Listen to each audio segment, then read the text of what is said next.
से खुशबू साउंड सूरजपुर के, और बहुत ही तगड़ा बजाते।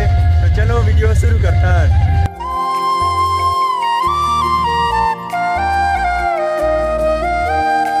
और इधर है मोर गाँव, इधर से आए हैं। अभी मैं हूँ नुनेरा मोड़ में, और अभी हमारा जाना है इधर रिक्की में, और वहाँ इसे खुशबू साउंड तो बहुत ही बढ़िया बजा से बोला तभी तो जा था वहीं। तो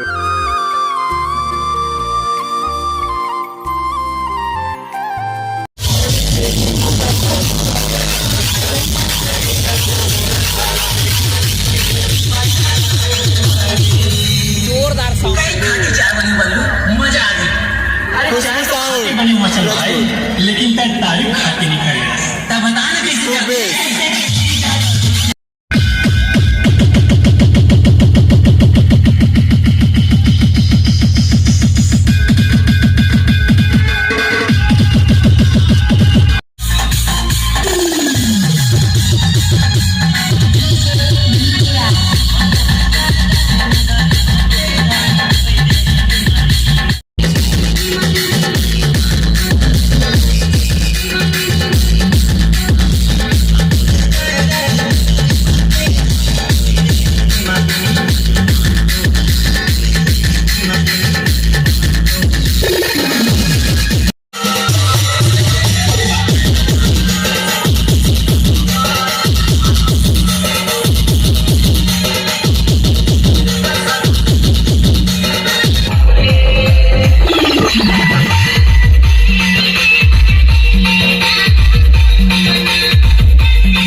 देखते का माया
तो संगवारी हो, आज के लिए बस इतना ही। मिलता ना आप मतलब नेक्स्ट वीडियो में। तब तक के लिए जय जोहार छत्तीसगढ़, जय हिंद।